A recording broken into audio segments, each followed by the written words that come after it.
Hey, Rick again. Man, I have a lot of things to talk about.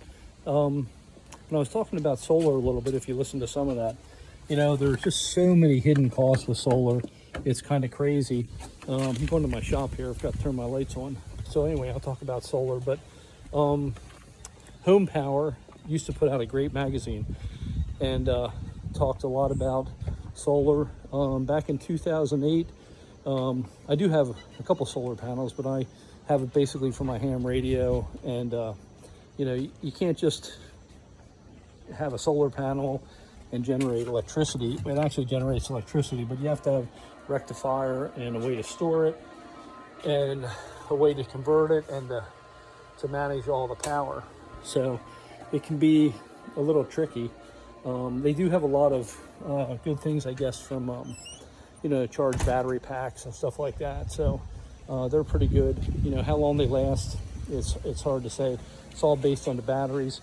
Batteries develop memory, which is pretty standard. They've been doing that for 30, 40 years. Any of you guys probably know about electronics. I do. I used to make circuits with the 555 chip, which was one of the first integrated circuits. Used to make my own circuit boards. I did a lot of stuff like that. But anyway, so here I'm back in the shop. It's a mess. My light comes on, but I want to tell you guys that are looking to do stuff, you don't have a lot of money. I use Harbor Freight tools, believe it or not. Now, Harbor Freight was great about 10 years ago, maybe last couple. They used to have these 20% off coupons, so you used to be able to get some good deals. I mean, I have a roofing nailer. I have a couple nailers from Harbor Freight for framing. I have a Harbor Freight air compressor. I actually have 1, 2, 3 Harbor Freight welders. I have a Harbor Freight plasma cutter. And for all you welders out there, I do have a Miller, but Miller Thunderbolt. But you know what? I never use it. I use my Harbor Freight ones. And actually, I'll walk out front here. I'll show you. Here's my well organized shop. I have a Magna drill. I do a lot of steel work. I do all my own work. So, and I'm going to put these names on there. If you're interested in doing anything with welding or anything, I recommend you look up Kevin Carone.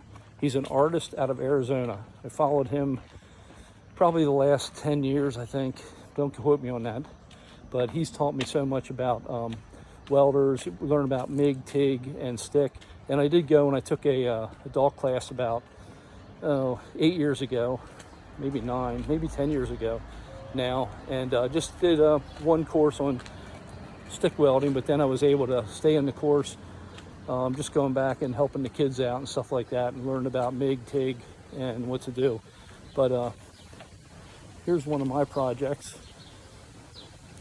I mean, I don't know if you can see it there behind me, but there's my balcony I built, and put the flags up there.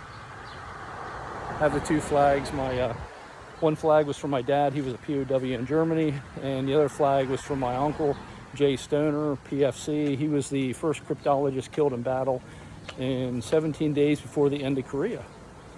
So I never knew him, but my mom was a brother. Well, it was his brother, but their mom had passed, so my mom was actually like a mother to her. And so anyway, that's about it. Oh, the other thing I wanted to talk to you about was stonework. I do my own stonework too.